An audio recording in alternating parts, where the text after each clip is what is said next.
سب حاضرین محفل کو نعیم سید غزالی صاحب کی طرف سے خوش آمدید کہتا ہے. This programme was going to be totally in English, لیکن یہ کہ اب اس لیے کہ غزالی صاحب نے کتاب انگریزی میں لکھی ہے اور جو ہے ایک صاحب بھی آنے والے تھے جن کو انگریزی نہیں آتی، سپرنٹینڈنٹ آف اسکول چلو کاؤنٹی کے، وہ نہیں آئے ہیں. تو now we are at liberty okay to switch to the channels.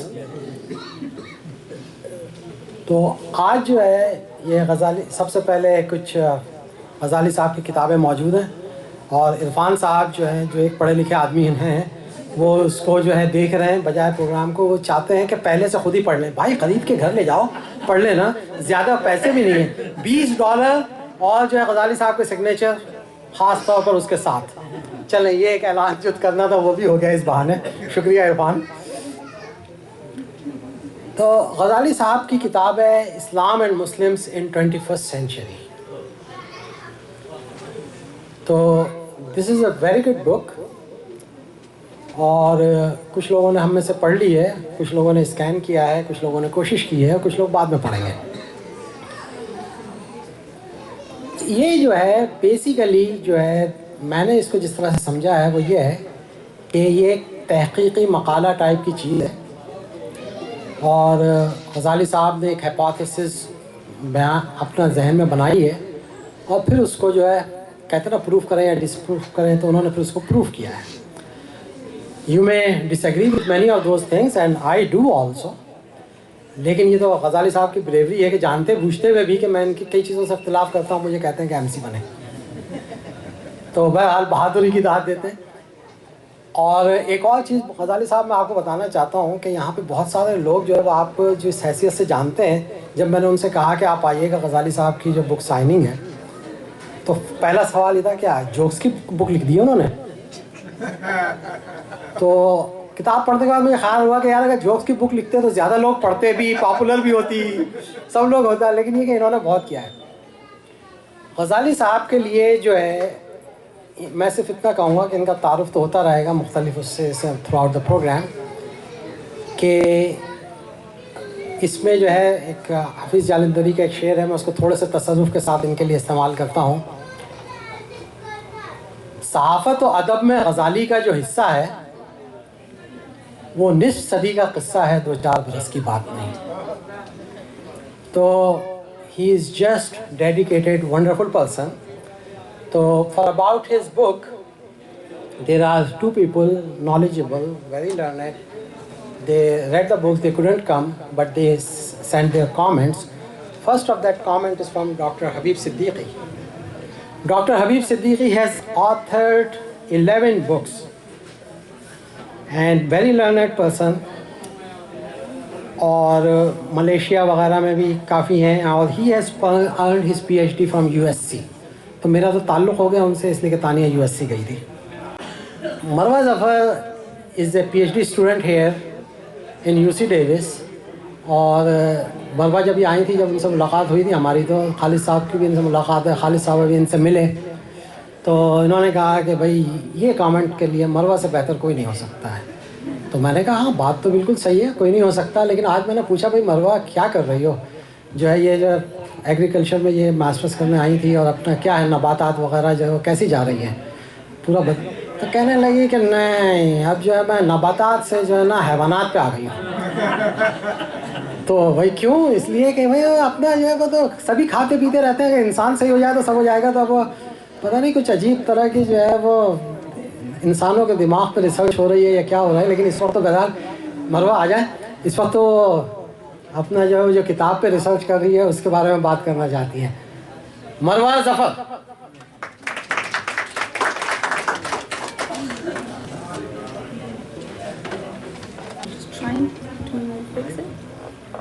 السلام علیکم. جی جیسے ابھی سر نے بتایا میرا تعارف کہ میرا نام مروہ ظفر اللہ ہے.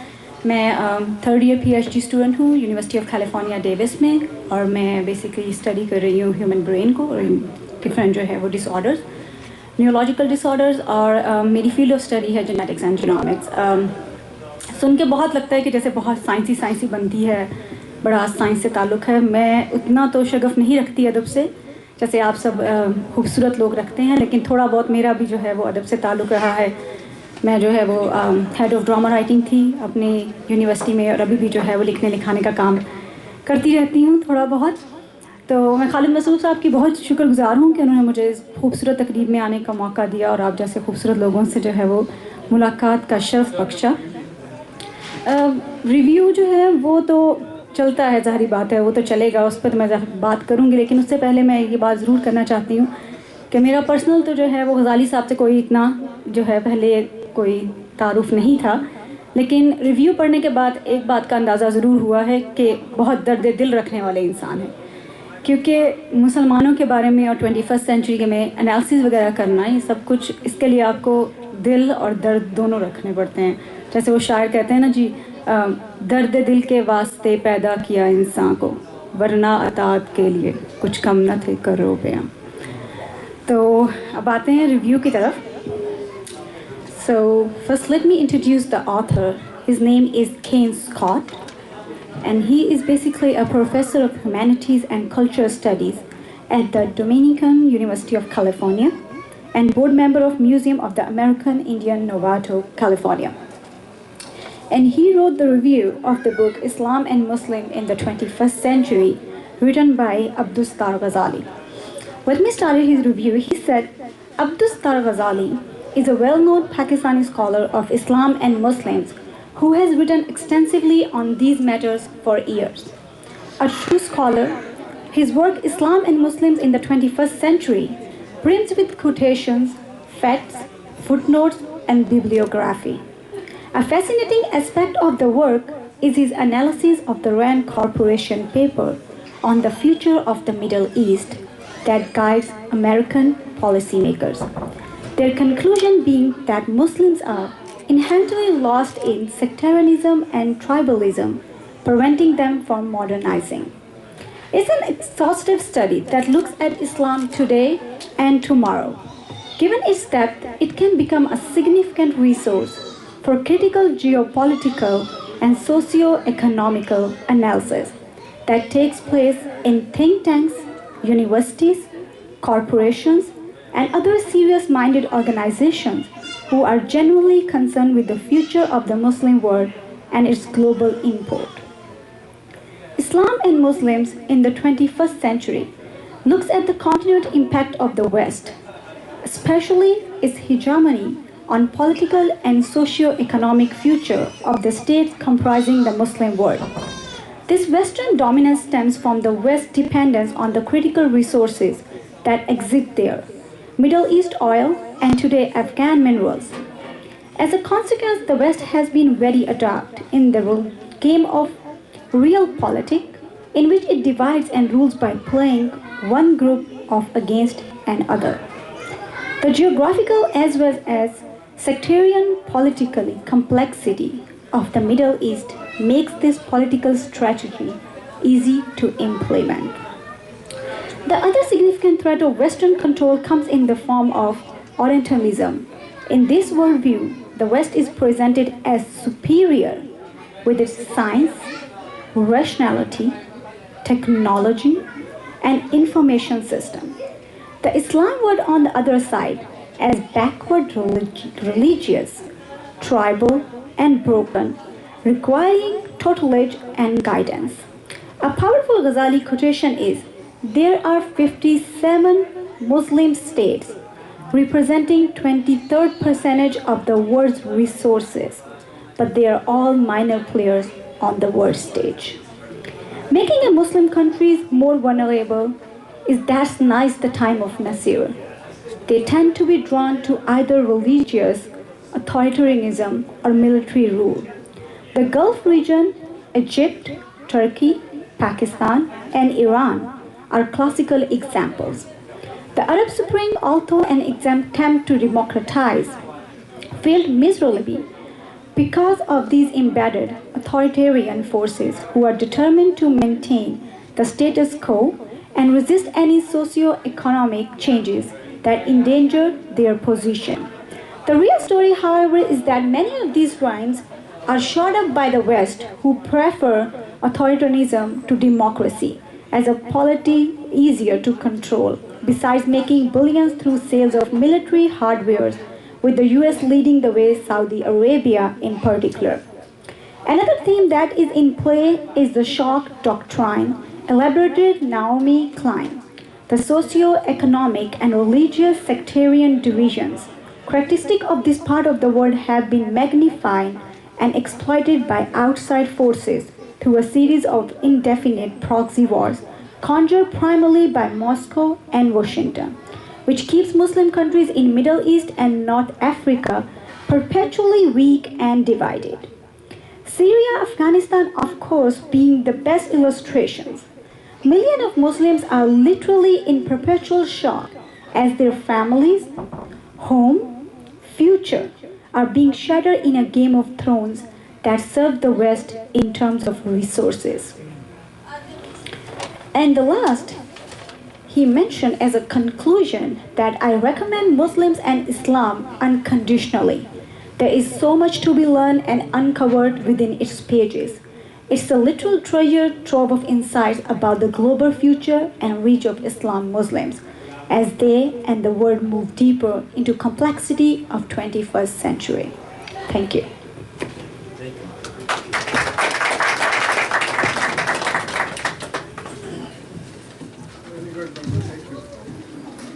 Thank you, Marwa. So it was the comments of Dr. Art Kane Scott. Dr. Habib's comment will be coming now. So when I was reading about this book, as I said that there are so many points that he and I disagree, but I remember that I read somewhere Roosevelt and I looked for it. So I admired his dedication. So that's what I would like to talk about it. Okay, it is not the critic who counts, not the man who points out how the strong man stumbles, or where the doer of deeds could have done them better. The credit belongs to the man who is actually in the arena, who does actually strive to do the deeds, who knows great enthusiasm, the great devotions, who spends himself in a worthy cause. And that's I know Abdus Sattar Ghazali. So his book is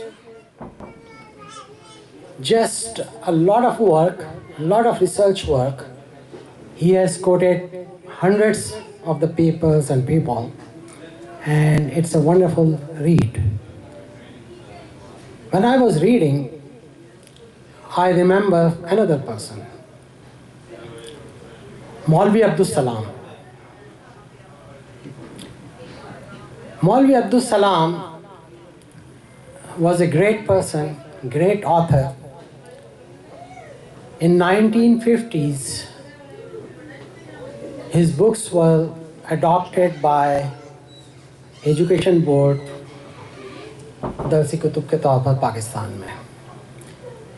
He felt that Muslims are feeling bad and all those things. So he wrote many books like Khazinatul Islam, और जो है उनकी कई किताबें थी, जो है ज़रीन कारनामे, इस्लामियात के ऊपर उन्होंने किताब लिखी, मिफ्ताहुल क़वाइद, एहसनुल क़वाइद वगैरह वगैरह. उन्होंने बहुत सारी चीज़ें उसमें यानी कि ख़ुतूत के तरीक़ों से लेकर बहुत सारी किताबें उन्होंने लिखी. I never met him, but I'm really impressed, and I think that he's a great person because I met one of his very beautiful creation, Abdus Sattar Ghazali. Maulvi Abdus Salam was his father. Ghazali साहब जो है उसी शमा को लेके आगे बढ़ रहे हैं, and he has done a great job keeping that alive. I really admire. My hats are off to him. But now it's another challenge. Challenge will be for the next generation. He has dedicated his books to his grandchildren.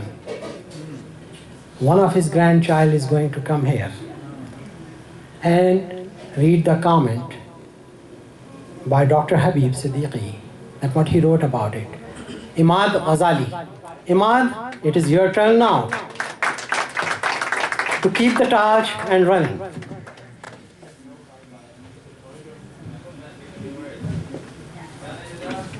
Assalamu alaikum everyone.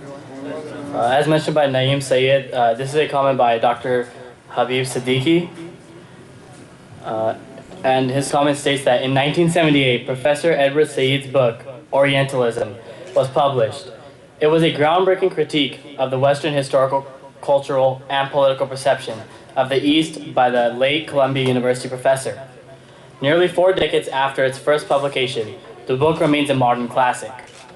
In this wide-ranging, intellectual, vigorous study, Professor Said traced the origins of Orientalism to the centuries-long period during which Europe dominated the Middle and Near East, and from its position of power defined the Orient simply as other than the Occident.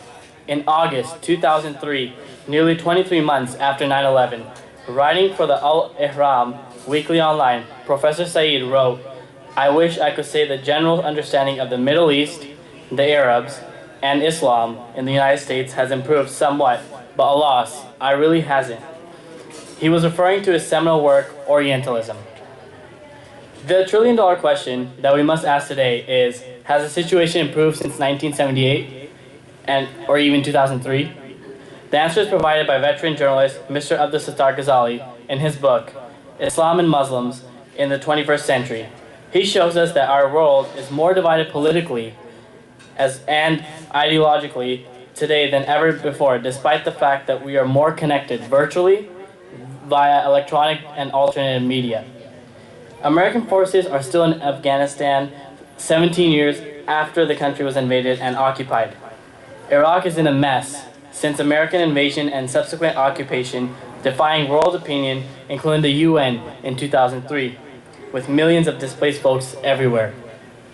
Thanks for the neo-imperial manipulation, the country was eventually get divided along ethnic lines, with Kurds getting their own state in the north, creating further tension in the region, especially with Turkey, which has a sizable amount of Kurds in the east. Syria is in a civil war. Millions of people have seek refugees in nearby countries, including Western Europe. A new nemesis, Daesh, also known as ISIS, replacing Al-Qaeda, falsely claimed to be a religious group that has appeared in the bloody scene, a further complicated scenario, and resurrect old Orientalism with the fabric of Islamophobia. Like the RAND robots in the United States, the ISIS robots are doing the best to terrorize everyone, redefining the clash of civilizations, us against them. Not accidentally, the vast majority of the victims have been Muslims. While covering Islam and Muslims, the Western media continue to apply negative images and characterizing in Muslims. Islamophobia is sold as an elixir these days by those who want to expedite the Armageddon.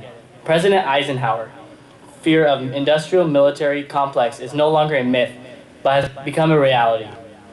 Regional unrest is not only tolerated, but it can be encouraged to solidify the control of all those involved with the war industry.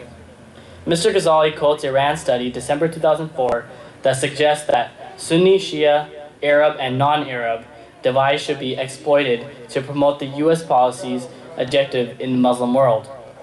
According to Mr. Ghazali, Islamophobia is systematically promoted and financially supported in the United States in the form of books, reports, websites, blogs, and carefully crafted talking points that are well funded by hate groups. Islamophobia has essentially become the neo-Orientalism of the 21st century. Not surprisingly, the self-proclaimed Islamic expert Stephen Emerson collected $3.39 million for his nonprofit company in 2008 for researching alleged ties between American Muslims and overseas terrorism. Mr. Ghazali shows that 39 years after the publication of Professor Said's book, Modern Imperialism Never Ended. While its goal to maximize benefits remains the same, its method to achieve the goal has changed. It wants to divide along defaults, territorial, tribal, ethnic, or whatever, so that the Muslim world will remain ever weak. The RAND study, released on March 18, 2004, apparently unveils the neocons' plan for global revamping of Islam. As a result of the meticulously planned organized onslaught against Islam, Professor Said observed that the Muslim world has slipped into an uneasy America that shows little understanding of what happened in the United States is really as a society. In spite of the evil plan of its enemies to turn around into war zones and killing fields, the Muslim world needs serious introspection by its genuine Enlightenment intellectuals that can diagnose its plethora or illness that has formed into the world of zeros. Mr. Ghazali reminds us that the peculiar way the political development has taken place in the world have created elite groups that care about themselves, in which there is no share for the ordinary masses. They are for self-aggrandizement and don't mind selling the interests of the people to the highest foreign bidder. No wonder the Muslim world has so many of these self-serving puppets, despots and autocrats ruling its people who have no fear of accountability either to God or his creation. Will that scenario change anytime soon? Mr. Ghazali's book is a treasure trove that delves into the problems and challenges faced by the Muslims of the 21st century. By fulfilling in the void left open after the Professor Syed's death, I strongly recommend it. This comment was written by Dr. Habib Siddiqui. It was published by Asian Tribune, Media Monitor Network, and Milli Gazette of New Delhi. Thank you.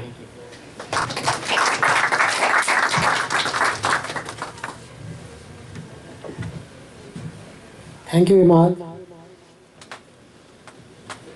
So, Imaad talked about Dr. Habib's comments, okay, and Edward Said, his book Orientalism is like one of the landmark books. And he said that things have not changed yet. So, in his book, he has a chapter that is called Clash of Civilization or Clash of Interest. So he went on and on, did a lot of research. When I was reading it, मुझे अपनी अम्मा याद आ गई. ऐसे मौक़ों पे वो ये कहा करती थी, जब उनको कोई बात बताओ ना, कोई बहुत रिसर्च है, डॉक्टर ने ये किया, इतनी किया, वो कहते क्या हुआ. जब उनको बताया, कहने कि बेटे इसके लिए इतना काम किया, इतनी मेहनत की, पैसे ज़ाया किया, मुझसे पूछ लेते, मैं बता देती. तो भैया इसके लिए इतनी मेहनत की तुमने और सब लोगों ने, यार it's a clash of interest. Okay, इसके लिए इतनी मेहनत की थी, तो क्लैश ऑफ इंटरेस्ट था वो. तो चले.